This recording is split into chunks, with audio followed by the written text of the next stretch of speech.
Okay, so next we want to hear from DSA students, and I think Leanna's going to introduce. Oh, do I have to do the thing? Do I put it in? Okay. So, Keisha's statement was a hard act to follow, but luckily I'm just doing an introduction, so my job isn't as hard.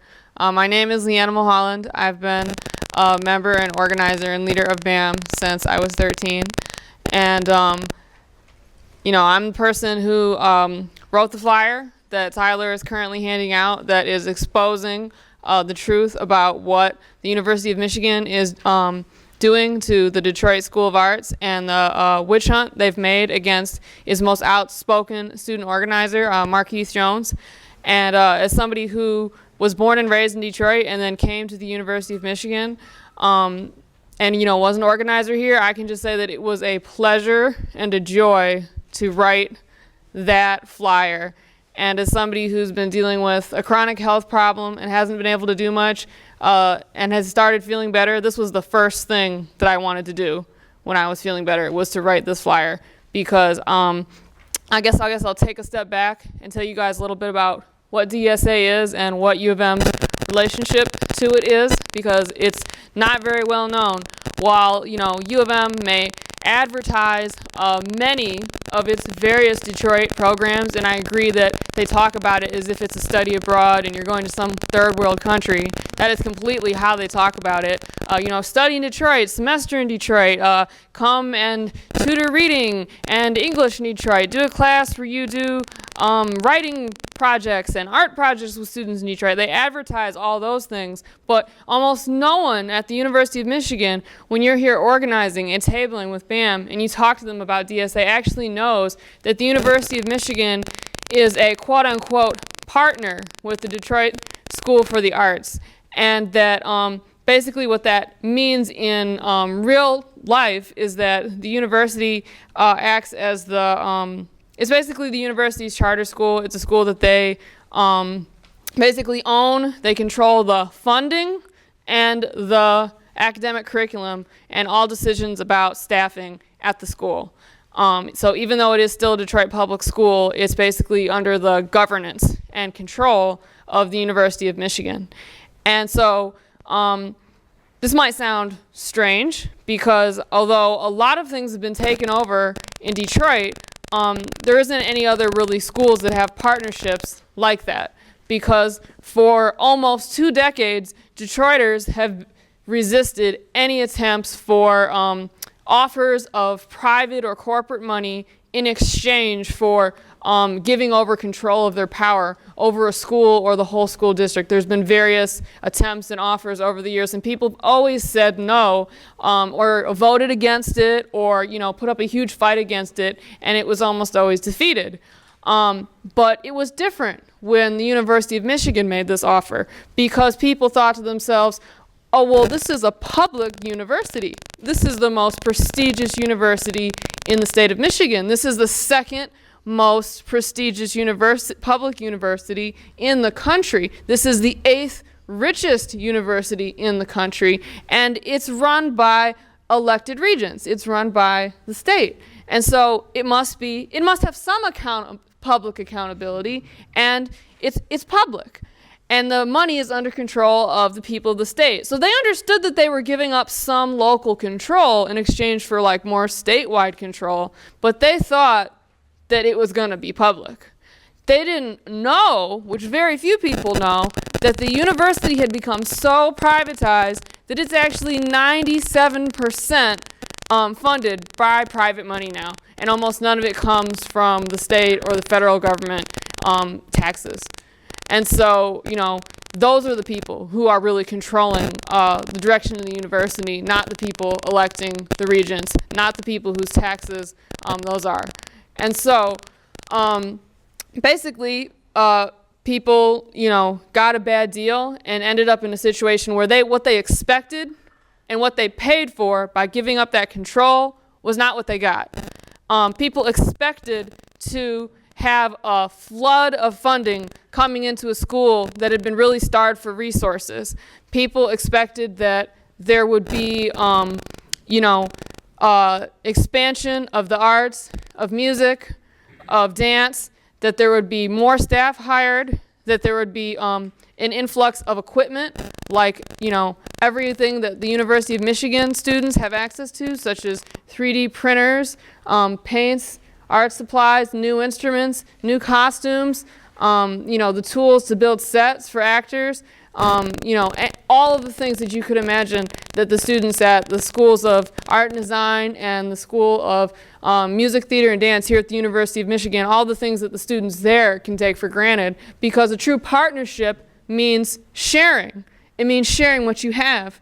And the university has so much. But instead, we've had a university that has come in and it's immediately started to cut programs, get rid of teachers, get rid of staff, take out different parts of programs, got rid of the TAP from the dance program, and it got rid of all of the art teachers and replaced them with a middle school art teacher. And for anybody that's been at a high school that's in a professional art program with a major, because I went to CAS, an art major, so I know what that's supposed to be, is you can't just have a middle school art teacher, because they only know how to teach you how to make paper mache and random kid projects. They don't know how to teach you how to draw perspective, how to draw spheres, how to prepare a portfolio for college, which is absolutely necessary. And I think the other thing that the people of Detroit expected for sure when the university took over the school was that was going to mean that DSA would serve as a pipeline for students from DSA to get into U of M, and especially U of M's prestigious art schools, the School of Art and Design and the School of Music, Theater, and Dance, which are actually more segregated than most of the university. And so basically people have been, cheated out of their deal, and we're demanding that the university, is going to have to keep its promise. And the person that's been the most outspoken about that has been Markeith. He spent times on campus on vacation days, snow days, which we've had a lot of last year. I don't know about this year. And, just every free time on the campus, telling the truth and demanding an increase in minority enrollment, and in his own school. And those two things combined has really been what scared the crap out of the university. And so, I know that the first time that U of M really decided that they took notice of Markeith and started to be maybe we need to do something to silence him, was when he made a speech that was received by a standing ovation at a forum that I think was put on by the School of Education. It was made over at the University Union building. And he just told the truth about what the university was doing in his school. And everybody stood up and clapped because people hadn't known what was going on, and they were just so happy to hear from a young person fighting. And then, for Markeith to have been, at both Regents meetings, by the time we got to the second Regents meeting, he was on the list to be targeted. I was on the list. He was on the list. There was 9 of us that were on the list, and no matter where we were in the protest, no matter what we were doing, you could have been in the hall, you could have been in the bathroom, they would find you, and they would be like, "You're under arrest." I mean, they had a predetermined list with mugshots, and you could really tell because they didn't arrest Chandria right away because she had just had a haircut, and so she looked drastically different, and so she didn't fit the mugshot, and so they served her a warrant to her house later. It was at that level. And so now things have gotten to the extent that they're targeting Markeith at his school, at DSA, in what is sort of a combined attempt to go after the dance department, which is Markeith's major and department. He's a dancer. And an attempt to go after Markeith has taken the form of kicking Markeith and around 15 other mostly senior students, this is their major, out of their major, and taking them out of all dance classes. And the excuses range from you don't have a 3.0 to your attendance isn't good enough to you have poor worth ethic, which what could that mean? And even really academically like rigorous schools like Cass and Renaissance do not require 3.0s, attendance requirements to stay in your major and you're a senior. Like, that is insane.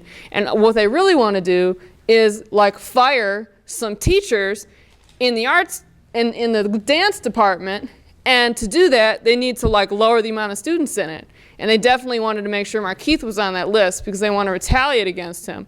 But if you weren't sure that that was retaliation because it had happened to some other students, here's how you really know. So an attempt to make sure, by Markeith, to make sure that he was able to do what he loves and dance, because that is a part of who he is as an artist, he joined what's called the All-City Majorette Team, which is not affiliated with DSA. It's not affiliated with U of M. It's a Detroit-wide program that has nothing to do with this school or DSA. And yet somehow we have a situation where either like, you know, the coach of the team is like communicating with someone at DSA, and the person is telling them, yeah, you should remove Markeith off the team.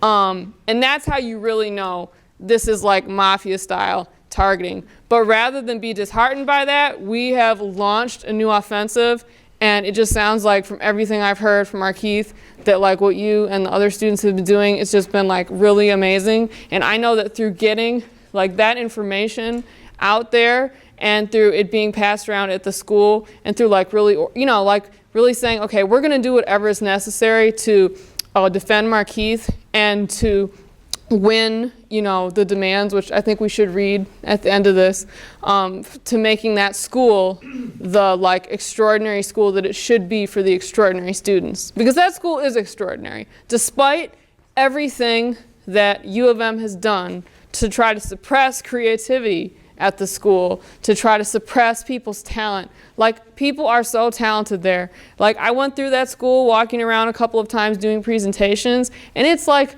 you run into somebody that's got like an instrument in like an instrument case, and I just asked him like, oh, you know, what instrument is that? Because I didn't know what it was, and I think he told me it might have been the French horn.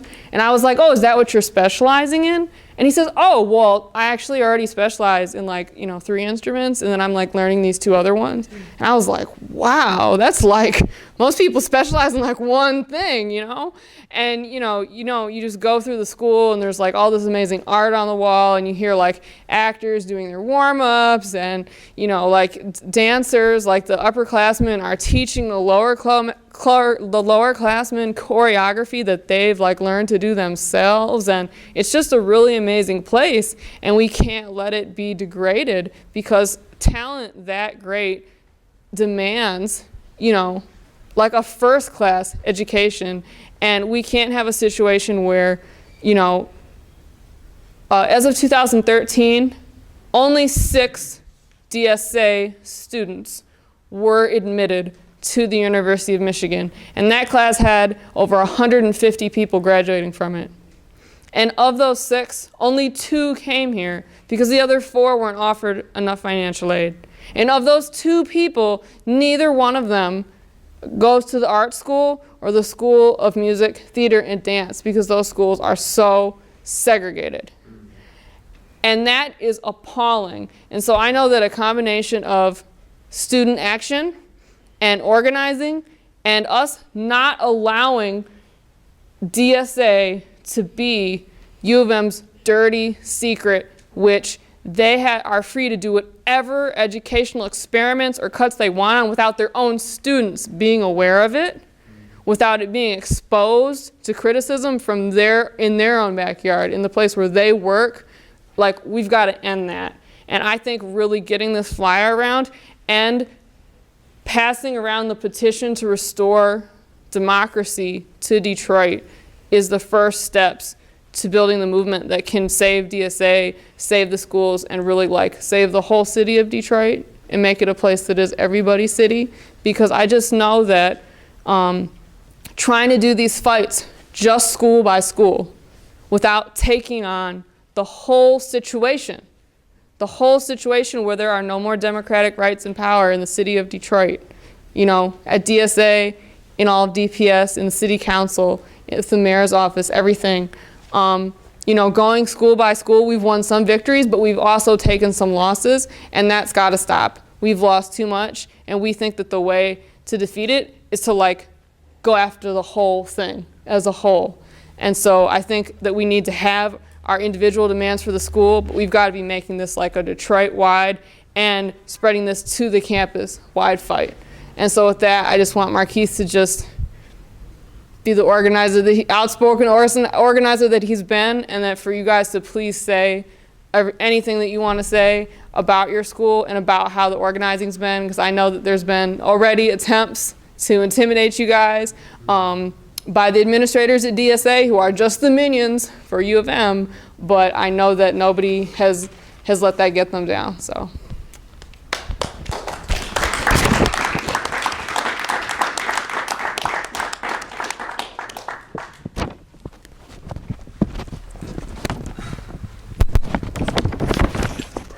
Nope.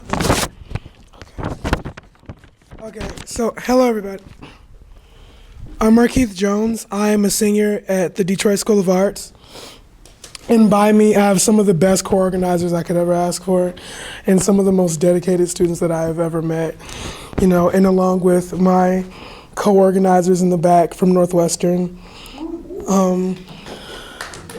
And so, you guys should introduce yourselves too. I'm Brianna. I'm Kayla Stimmy. I'm James. I'm Kelsey Britton. Do you guys want to introduce yourselves from Northwestern? Yay. Okay, so I just want to start off by saying we just got this flyer at the beginning of the week, I think Tuesday, and over the past 2 days we've gotten over 200 copies out, and at DSA overall we've been kicking ass every single day.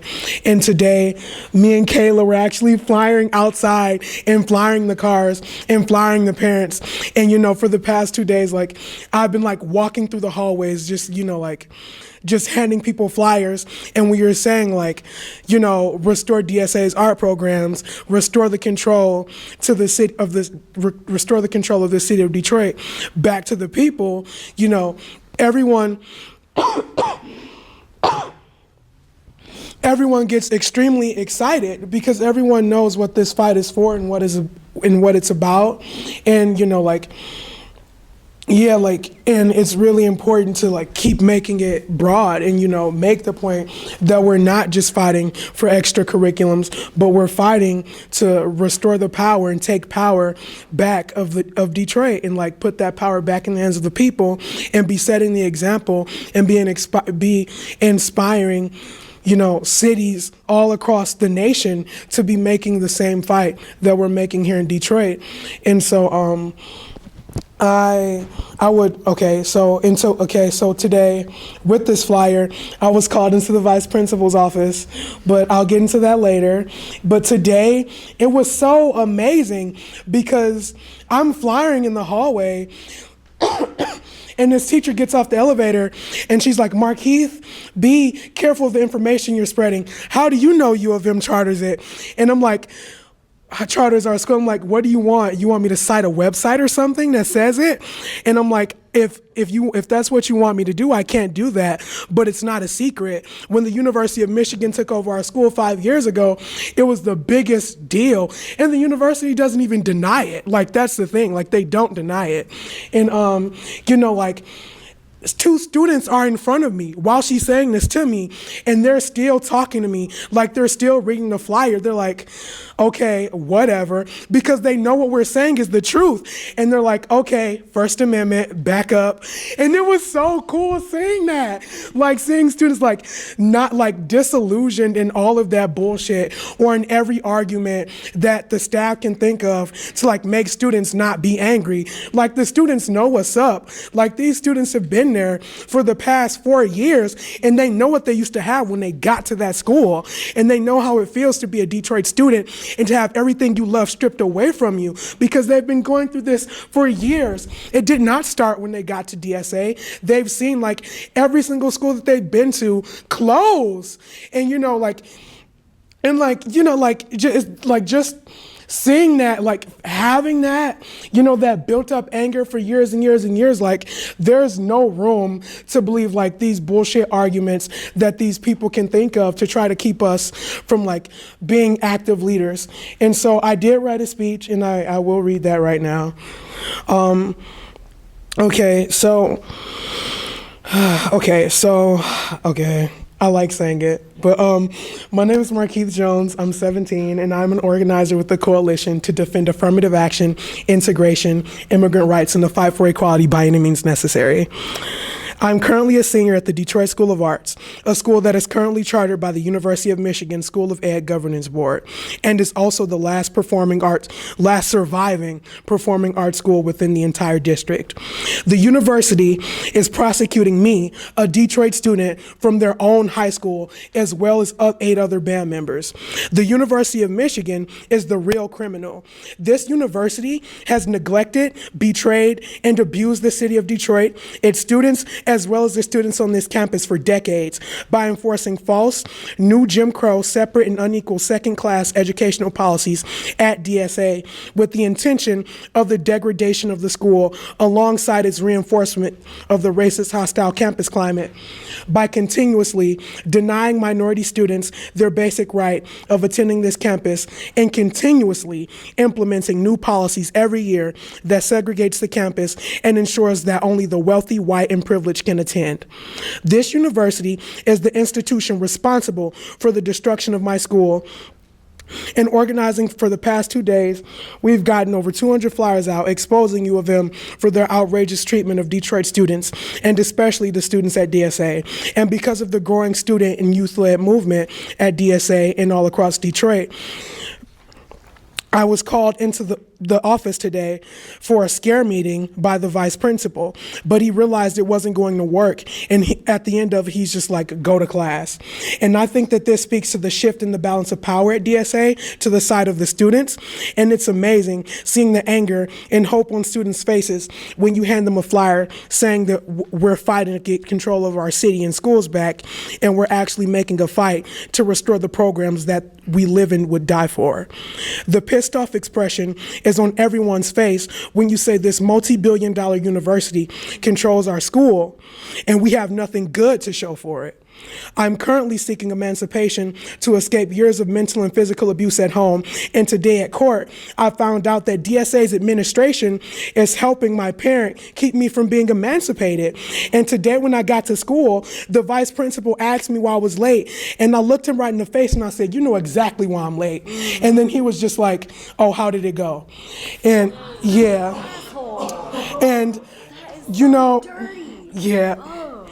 These attacks have done nothing but make me stronger, and I am not going to give up leading students and fighting for my own liberation as well as that of my peers. Being a student in Detroit is nowhere near easy. You're facing the abuse at home, and on top of that, you come to school and you're told you're worth nothing and that you won't succeed, and that instead of setting your eyes on the stars, you should fix them on cornbread and molasses. But the students of Detroit reject this idea. The students of Detroit are some of the most courageous and persevering people I've ever had the chance to meet and organize with. And it's because of that spirit and fight that the university is so afraid of us. And that's why they call the cops on us when we organized 100 students from DSA to come and march. That's why they attacked me, the students and the organizers That's why they attacked me and the other students and organizers at April 16th, because they know what we're capable of and they understand how much of a threat we are to them, and they want to silence us and intimidate us and demoralize us. That's why they're attacking me by kicking me out of the dance program and off the majorette team. It's because I've been a leader exposing these conditions and encouraging other students to join the movement and be the leaders in the growing struggle.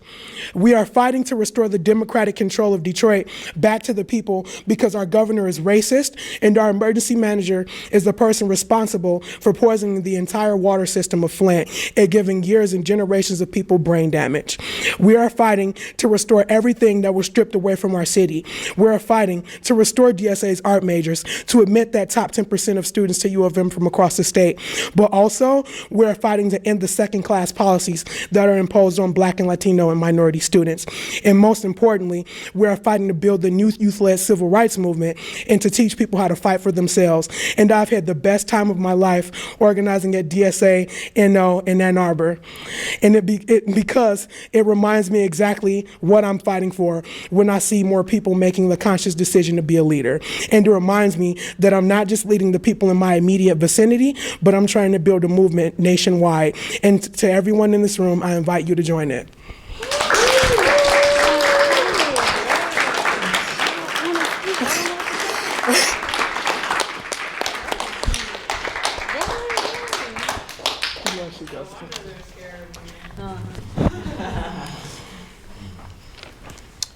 Hello, everyone. Well, my name is Kayla Simmons. I'm currently a 9th grader at DSA. And just about, I want to say 2 months ago, it's not November, October. Okay. 2 months ago, I decided to go to DSA. And in August, I joined the 2-week bridge program. Okay, so the 2-week bridge program was like a preview of how high school is going to be and everything.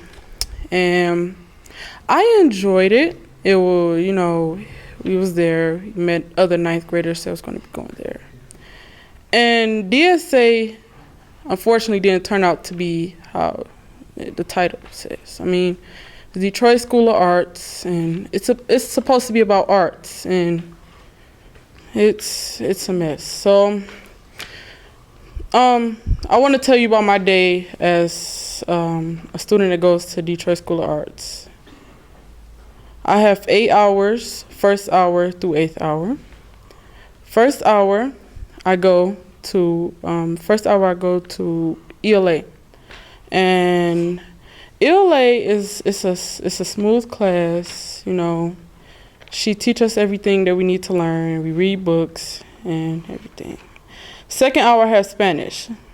So Spanish is kind of like a jungle.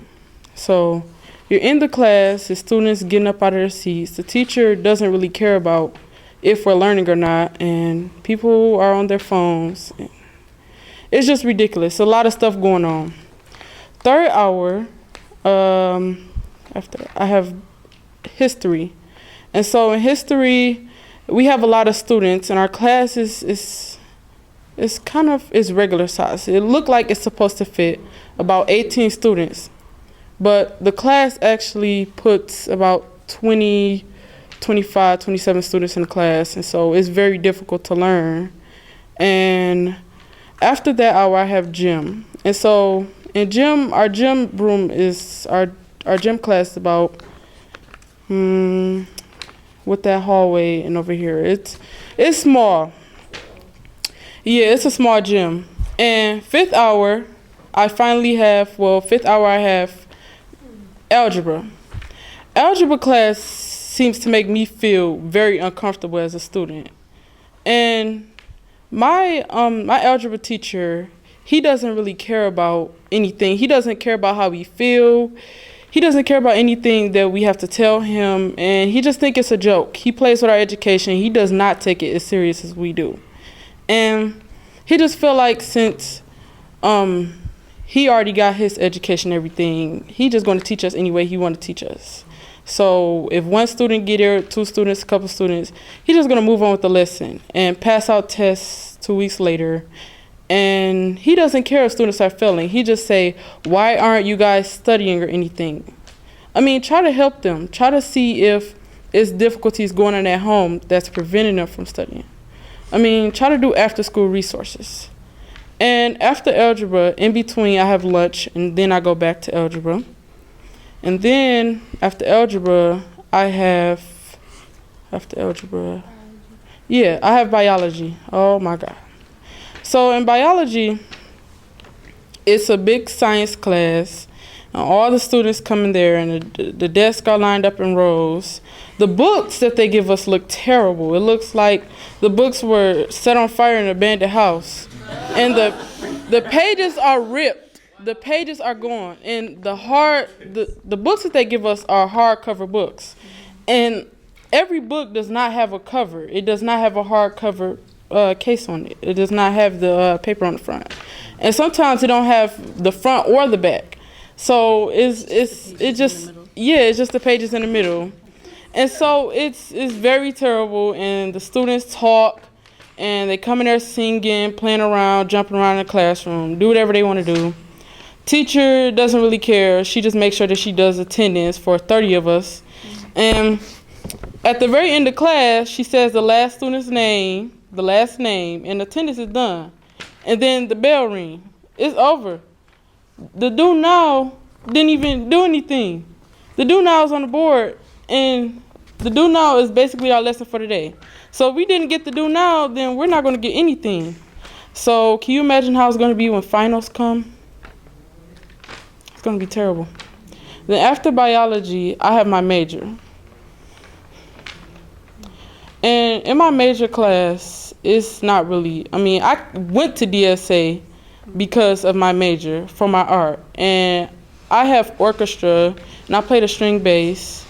And right now, it's not going so well. Because before, I went to university prep. And 6th grade, I decided I want to play the string bass. And I wanted to learn a lot of things about it. So I took that on to DSA, went through my audition, thought the school was great. So in orchestra, I get an orchestra class.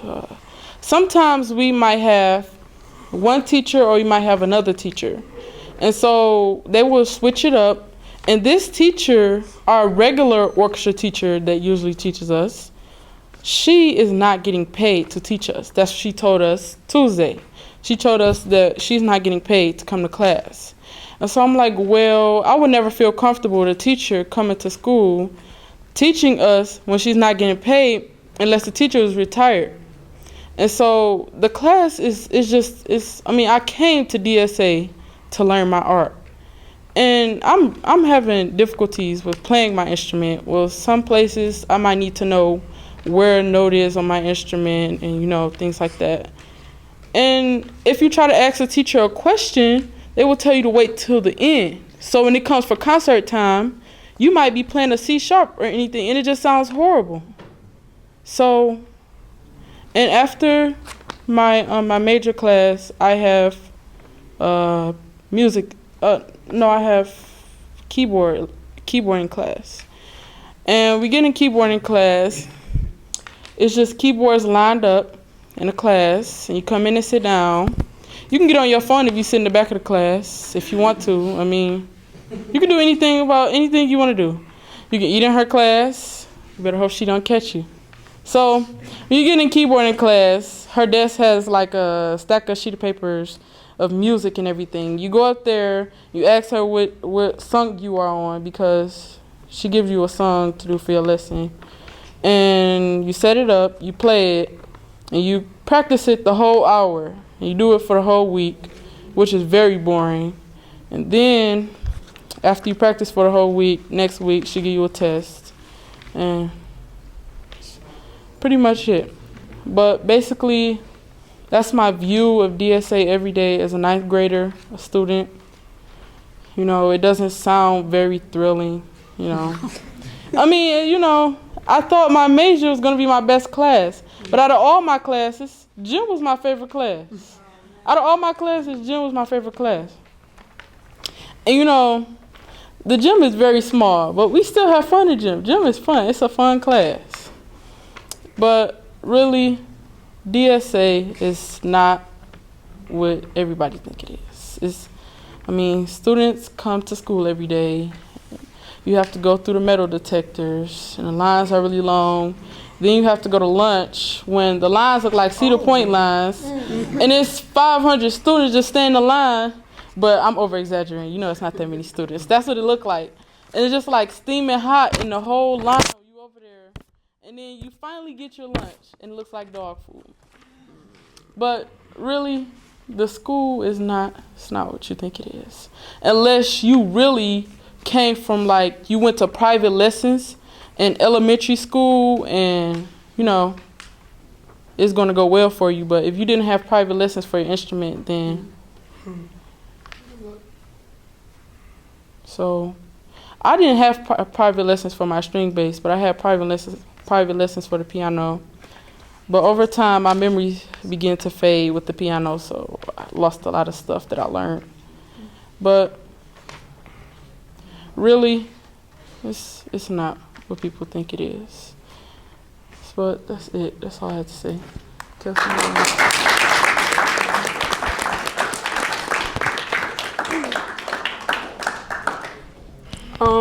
I'm Kelsey Britton, and I'm also a freshman.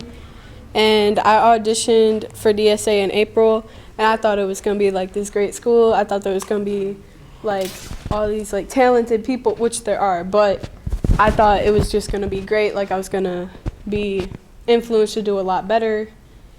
And then I went to this program, and I started, and I was like, okay, well, let's just sit in an orchestra room and play the same song for 2.5 hours straight. And yeah, and then I met Markeith the last day, and then that's when I joined, and I gave him my number, and that's when I started getting involved. And then school came around, and my schedule was all messed up because I had moved from 3 hours away, so I had already taken algebra and U.S. history, but they won't let me move on to the classes I need. So I wound up sitting in a radio TV studio where there were so many kids who just didn't have schedules. That's how unorganized they are. First day of school, you don't even have your schedule yet. Like there's kids who just sit there for almost the whole week just because they don't have classes. And that's when I first got my schedule, and I asked to get it changed. And they wouldn't change it for a few weeks, but like my class, because Kayla has history 3rd hour, and I used to be in there, and there was almost 50 students in that class. And this class fits like 20 students, maybe. But like every time a new student would walk in, she's like, well, did you bring a desk and a chair with you? And they'd be like, no. What? Yeah, she's so serious. She was so serious. She's like, okay, go get a desk and a chair, sit in the front. I don't know. But I really don't. But what had happened was when I actually got my schedule changed, they had me double mathing. So I take 2 math classes back to back, and now I don't have gym. So my day looks like, 1st hour I now have history, and there's only 11 students, and 3 of them are seniors. And it's like there's 3 girls in my history class that just goof off and eat and play on their phones, and they always get yelled at. And I'm doing my work, and I don't always get my work done because, well, I normally put too much detail. But my 2nd hour is music theory, and there's a lot of kids in there. And like when we go back to our lesson plans and we're like working in our books, kids will just be goofing off. But my music theory teacher normally has that class under control. And then there's 3rd hour because they had switched my 3rd hour. So I didn't have history because they switched me so that they could take students out so it wouldn't be as big of a class. And so I have English that class, which isn't too bad, but sometimes girls get attitudes with the teacher, and the teacher's a female, so she gets attitudes back, and that's not something I like to deal with. And then we have geometry, and Kayla didn't mention this, but I'll tell you guys about my geometry class, which James is also in. It's crazy. He just writes things on the board, and you like copy it down, and if you don't pay attention, then you don't get points. He doesn't make you do anything. If you don't copy it down, then you fail. If you don't pay attention, you fail. Like he's teaching, but he doesn't care. Like kids will be throwing papers, they'll be yelling, they'll be eating, they'll always be on their phones. They're always doing something. And it's just, and there's kids who are like, well, I have like a C or a D or an F because I'm just not learning. I'm like, okay, well, pay attention. But the teacher just has no control over the class whatsoever. And then we have Mr. Aduma. He comes in, and sometimes the class gets a little bit under control, but not really at all. And then my 5th hour is my second math class of the day, which is algebra, which I have with Kayla. And he doesn't necessarily do this to me, but there's a children's center across the street from DSA. And like sometimes if like a kid doesn't get something, he's like, "Are you dumb? Do you need to go across the street?" Like that's what the teacher says to the students. Like he said that to my friend Tiana. And I was like, "Did you just say that?" And then he said things, because we have bigger girls. They're not necessarily fat, but they'll like walk around, and the desks are they're like real close to each other, and they'll walk around, they'll be like, "Oh, I can't get through." And he's like, "Well, that's just because you're too big." And he just says things like that to students all the time, and he just acts like he's higher than us. And the way he teaches, I guess it's better than my geometry teacher. Not really, but he puts videos online and we have to watch them, and then we have to like fill in these notes and do this classwork, and then you have to go online and fill in an entrance ticket, and if you don't, then you lose points. And I'm pretty sure his favorite number or word is 0. I'm so serious, because he's like, "Okay, you're talking, you get a 0 for the day." And he's like, "Oh, and I'm going to raise participation points from 100 to 200. So if you're talking, you get a 0. That's going to bring your grade down quite a bit." So, yeah. And he treats us like we're stupid. And I'm honestly glad that I took this class last year, because if I didn't, I'd probably be failing. But, and then my 6th hour is biology. And there is one book, it's got both hardcovers, but the first, but that's one. But the first 200-300 pages are just ripped, just like ripped. We'll grab it and we'll be like, "Okay, we gotta flip it. Oh, it's not here. We can't." But and then we have a bunch of vocalists, like a lot of vocalists, and they're always singing. And it'll normally be inappropriate, and they'll just be swearing. And then sometimes we get people who have really bad anger issues and try to fight everybody who says something to them. And he's a guy, and he's like a big guy. And he doesn't care if you're a girl or a guy whatsoever. He's like, "Oh, you want to fight? Like, we can fight." And then he'll like stand up, and I'm like, "Sit down, please." Because it's just too much. And then 7th hour I also have with Kayla, and our teacher, she puts herself on a high pedestal, like a really, really, really high pedestal. And she favorites the seniors, especially Tashara. She's a senior. And Miss Sharp is her name. She's known Tashara since she was 8. So, I mean, it's obvious favoritism. And then she's like, "Okay, well, you freshmen don't have a voice. Like, you don't want to talk. Like, you're not non-existent." And then I'm like, "Well, I mean, I talk. I just don't feel comfortable." But, and there's another scene. Yeah, and we did have, for people who switched, because I have a friend named Tiana, and she switched in 9th grade from radio, TV, to orchestra, and she's in 11th grade now, and she took a class so that she could learn how to play the violin, which is what I play, and they cut the class. So there are days where I have to help her on what to do and what notes to play, because she doesn't know the bass. And her and Miss Sharp, they don't exactly get along at all. But and then my 8th hour, keyboarding. It's like you can get help, but like you move at your own pace, and you just kind of play as you go. I mean, I've had people come up to me and ask me, and I'm like, "Well, it's right here. This is the note names. Here's the fingerings. Figure it out yourself, because I can't just tell you everything. You gotta learn something." But that's how my day goes. And then there's lunch. The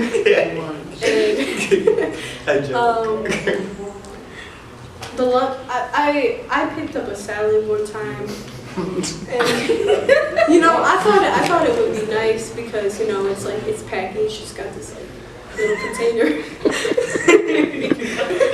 and then I was like okay, and I like opened it up and I put this like fake ranch dressing or whatever, and I put it on there and I started eating. And then I like picked up my fork and there was a piece of hair on the lettuce. I don't think I was ever so disgusted in my life. And then my favorite fruit is oranges, and they serve oranges often, but they look like lemons.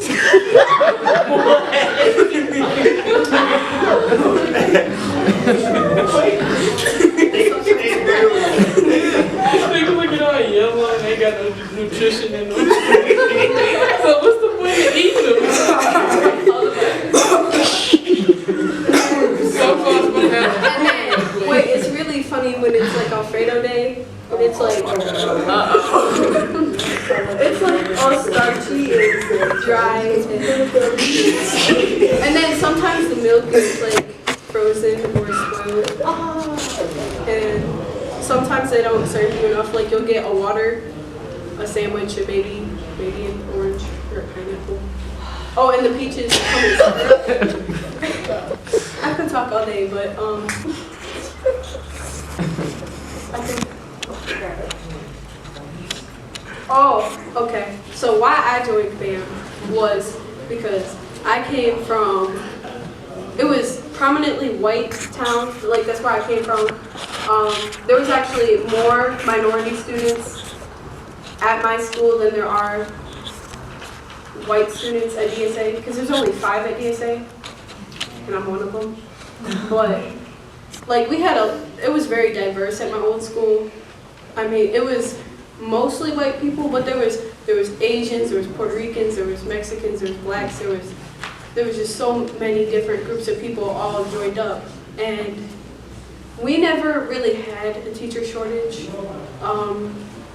Our classes were really high. You could either be taking algebra or even geometry in 8th grade alone. We never really had a problem with racism. We didn't have a problem with class size. We didn't have a problem with lunch. It was a lot healthier. A lot healthier. Like you could go through the line and choose your own food and get it yourself instead of having to wait 10 years. But you had to pay for it, so. And then you could buy different things. And we had, not one, but we had 2 gyms and 2 pools instead of half a gym that's about the size of this room.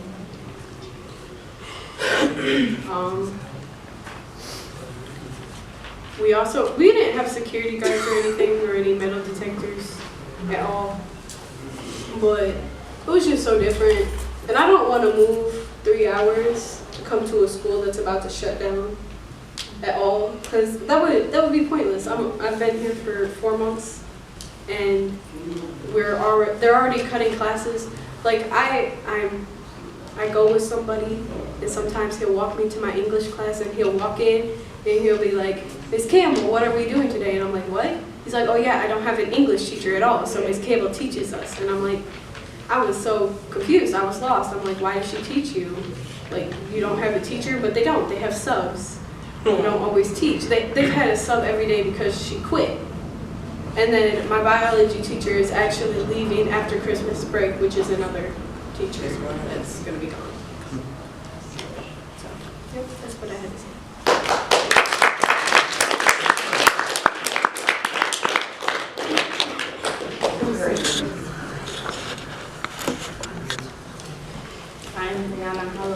And I went to DSA for my first 2 years, my 9th and 10th grade year.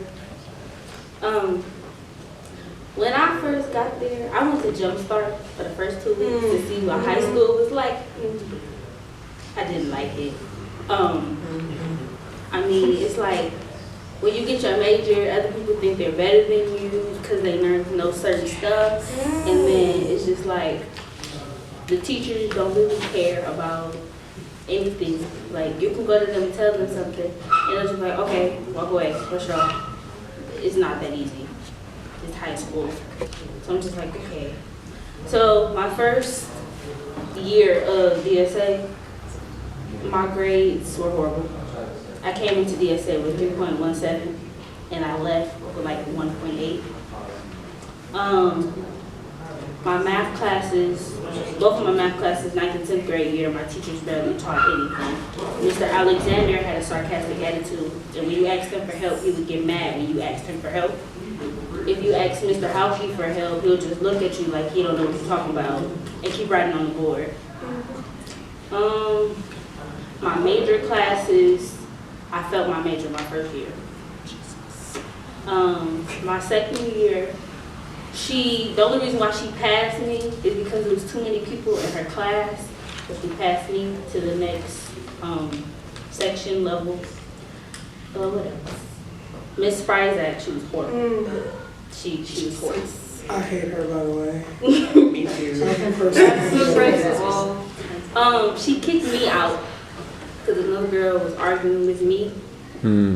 And the girl still goes to the school now, but she kicked me out, so I have to go to another school. She almost suspended me. Mr. Hatcher, he looks for trouble. Like, say if you're supposed to be at lunch and you're, say, on the 4th floor, just eating, you ate your lunch, you came downstairs, you about ready to go to your next class. He's like, why are you in the hallway? Well, I had lunch and I'm ready for my next class to go back upstairs. That's like a whole bunch of flight of stairs. Like, no. He was like, are you arguing with me? And then you just walk upstairs. Because you don't got time to argue with him. And we have 6 floors. And our lunchroom was on the 6th floor. We cannot use the elevator unless we have an elevator pass. It's not fun. It's not fun at all. Gym. Our gym teacher's a perv. He's a big perv. Yeah. When he said, if you change for gym, you would get a passing grade in my class. But when I change for gym, why are you always looking at my chest? Why are you looking at my body? Look at my eye. Look me in my eye. You don't have to look down there. What are you looking down there for? Who else? Mr. Tovich, he don't teach things. He don't teach nothing. He just sit down. He don't. He just sit down, look at his computer, and ask him a question. He would be like, what you say? He'll start playing with you like, no, I'm trying to get my education, not be your friend. That's not what I'm trying to do. The schools that I go to now, my grades have improved a lot. My first card marking, I had 3.6. That's how much my grades have changed at DSA. DSA doesn't teach you anything. So that's basically all I have to say.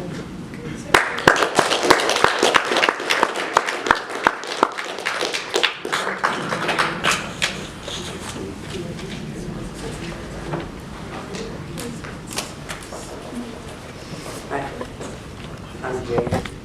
So, it was like 2 months ago, I think. So I was in lunch, and I went to go get a salad, and they gave me a frozen salad, and they told me to eat it. So I was like, really? I'm not gonna eat it. I'm gonna eat this frozen salad. So I threw the salad, and I got in trouble with Miss Sprizak or whatever. I don't know, but I'm gonna eat it. So she was like, you shouldn't do the salad. So then I just went out. So I was like, whatever. And then it was a substitute, and he called me a sissy. And I got very upset. So stormed out, came back in. His name was D Word. That's all I gotta say. Because I got very upset. And yeah. What else? We have no teachers. We're missing our academic teachers. 2 of our academic teachers. Language arts and what is it? Science. No teachers. It's been like 3 months. The teacher that we had for English used to call us our names and stuff, and now they have a new teacher that's in there, and she wants to cuss people out. That's why I have a problem with DSA. Yeah, that's all I can say.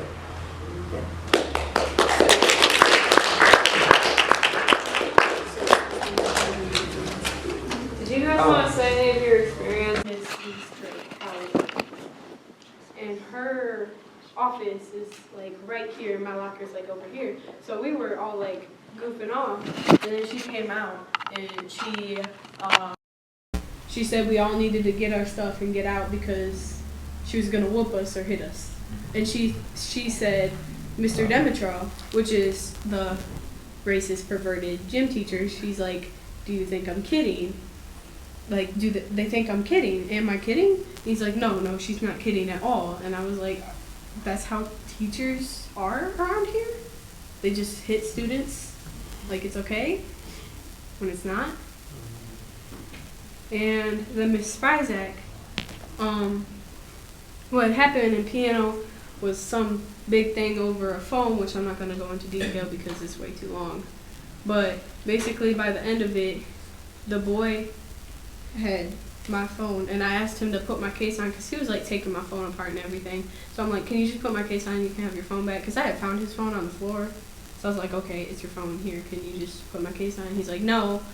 And then I'm like, okay. And then I like went to just like set his phone down, and then, or like, no, I went to go put it in my pocket, and he tried to tell the principal I was putting it in my pants.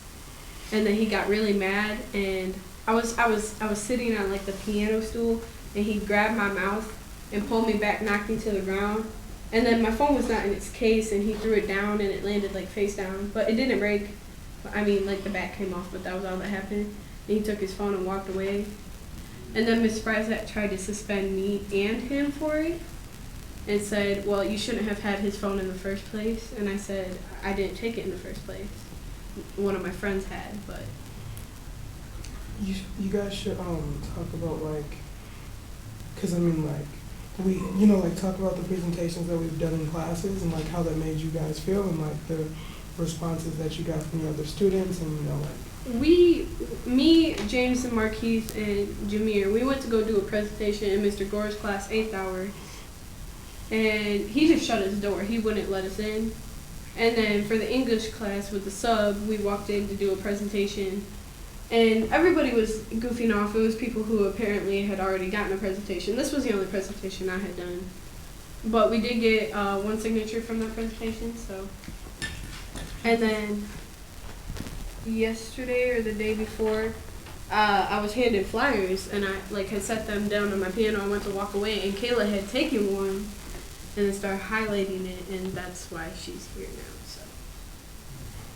And the flyer, before Tuesday, I was just a regular DSA student. I did not know UofM basically owned DSA. I did not know any of that information.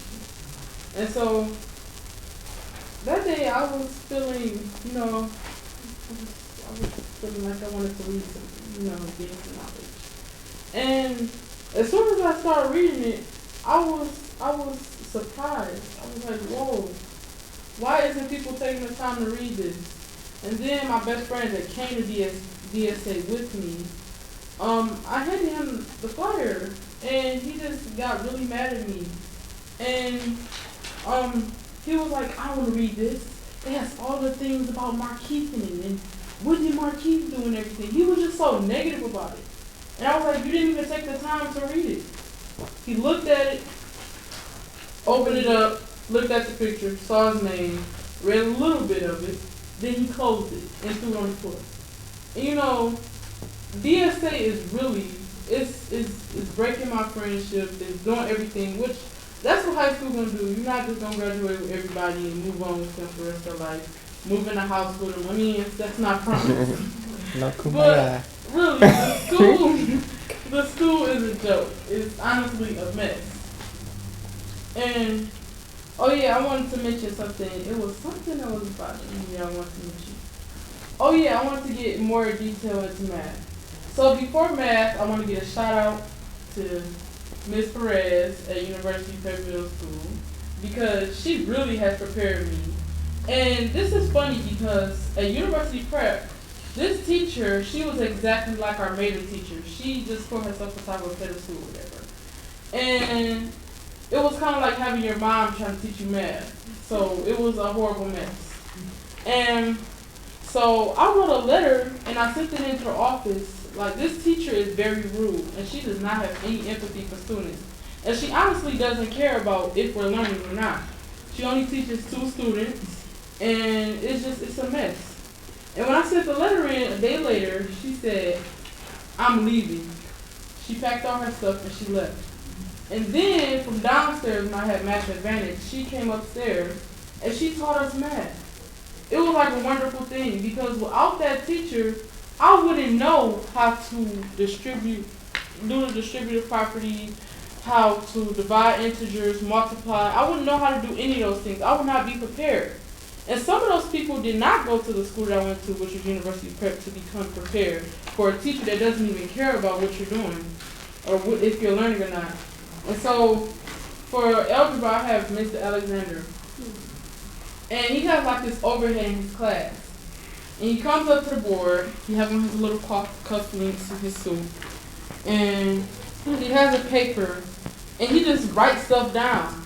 And if a student asks a question about it, he makes smart remarks, and he just throw your question in the trash. Like, you didn't even have a question about it. And you didn't even was wondering how to do it. And he's wondering why people failing on the test and why people aren't learning. So that's what I want to say. Mr. Chovich, Spanish teacher, he just sit back because I think it was 3 weeks before school, 3 or 4 weeks, we had a substitute. His name was Mr. Reynolds, the one that had called him a sissy. He was in our class for 4 weeks. He didn't know what was going on. And he just was giving us papers that Mr. Chovich had printed up while he was in the process of doing surgery. So he had already made his plan. And he was just passing us out papers and maps that we had to fill in. I didn't even know what was going on. And so then, first quarter, I have an F in Spanish. The grading system is so unorganized. And we have Student Connect when you have all your 8 hours in there. And you can only see up to 8 assignments, the 8 recent assignments on what you got on your assignments. And they just enter in grades, throwing in stuff. You don't even know what they putting in your grade, your account. Can I say something? Yeah. So like, they didn't change. Okay, since last year, it took me about like 4 to 5 days, my first week to even get a schedule. So when I got my schedule, 2 weeks later they changed my schedule. Mm-hmm. So then like a month later, changed my schedule, lost all my grades, started all the way over. And then same thing this year, did the same exact thing. So that's why my grades are in the gutter. Because they keep on changing my freaking schedule. So and I don't like it. Are we talking too long? No, so what we wanted to do was take a vote on the tired. what we wanted to do was take a vote on the demands from the flyer, and we wanted everyone to like read an individual demand, and then after we read after each one of us reads the demands, we want to take a vote.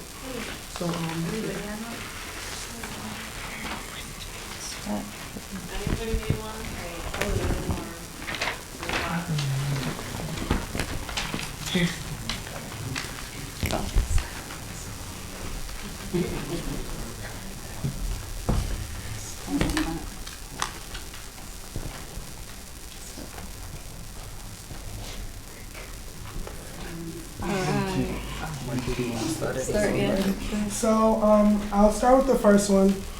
Admit top 10%. UofM must restore on-site. I'm sorry, I have to go. Oh, okay.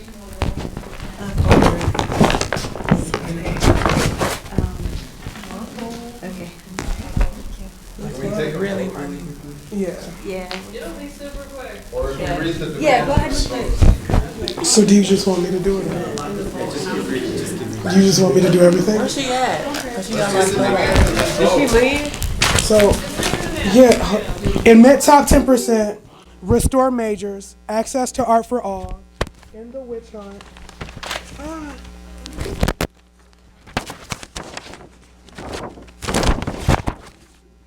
my God, this is horrible. Anyway, do you want me to read the thing? Yeah, I mean, that's it. So, those were the demands. I'm asking you a question. Yes, sure. Am I supposed to heard call? Okay, so all those that want to vote in favor of fighting for these demands at DSA and to restore the basic democratic rights of the people of Detroit, raise your hand. All those opposed? All those abstaining? All right, it passes. Well, sorry that I just want to end really quick. Sorry we didn't get a chance to like watch the video about the arrest, but I really want to encourage people also to take a quick vote, to pledge to continue the fight to build a student movement at U of M, and to come to our hearing on December 7th in Ann Arbor to fight to demand that the university drop the charges against the Regents meeting protesters, no intimidation of undocumented immigrant activists on campus, no repression of free speech, and to lift the no trespass warnings at the University of Michigan as well. So all those in favor of continuing that fight as well, raise your hand. Thank you everybody for coming tonight.